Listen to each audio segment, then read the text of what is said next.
కార్తీక పౌర్ణమి నాడు సాయంత్రం సూర్యాస్తమయం తరువాత ప్రదోష కాలంలో అంటే సూర్యాస్తమయం నుండి 48 నిమిషాల లోపు పరమశివుణ్ణి ఉద్దేశించి దీపాలు పెట్టాలండి. కార్తీక పౌర్ణమి నాడు 360 ఒత్తులు పెట్టేటటువంటి సమయం కూడా అదే. పౌర్ణమి నాడు సాయంత్రం సూర్యాస్తమయం నుండి 48 నిమిషాల లోపల ప్రదోష కాలంలో. అయితే 360 ఒత్తులు అని చెప్పేసి పడుతూ ఉంటాం కదా, నిజానికి పెట్టవలసింది 720 ఒత్తులండి. దీపానికి 2 ఒత్తులు చొప్పున సాధ్యం ద్వివర్తి సంయుక్తం అని కూడా చెబుతాం మనం.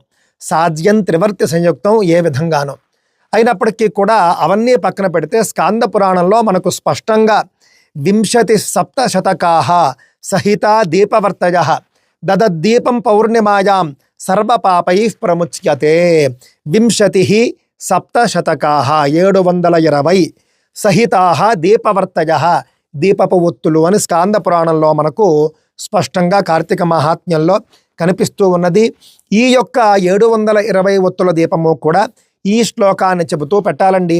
కీటాః పతంగా మశకాశ్చ వృక్షాః జలే స్థలే ఏ విచరంతి జీవాః దృష్ట్వా ప్రదీపన్న చ జన్మభాగినః భవంతు నిత్యం శ్వపచాహి విప్రాః.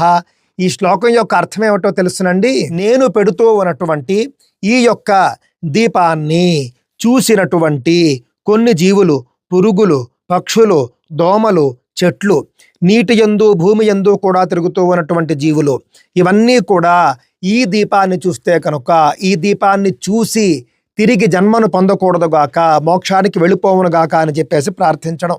అదే విధంగా ఈ దీపాన్ని చూసినటువంటి ప్రతి మనిషి కూడా ఆ జాతి ఈ జాతి అనేది ఎవరైనా సరే ఈ దీపాన్ని చూసి ముక్తిని పొందెదరుగాక అని చెప్పేసి మనం ప్రార్థించడం. ఈ శ్లోకాన్ని చెప్పి ఈ విధంగా ప్రార్థిస్తూ కార్తీక పౌర్ణమి నాడు ప్రదోషకాల సమయంలో 720 ఒత్తులు పెట్టే ప్రయత్నం చేద్దాం. 360 ఒత్తులు కట్టొకటి అమ్ముతారు. అలాంటివి మీరు 2 తీసుకుని పెట్టారనుకోండి 720 అయిపోతుంది. ఇందులో పెద్దగా గందరగోళమేమీ లేదు.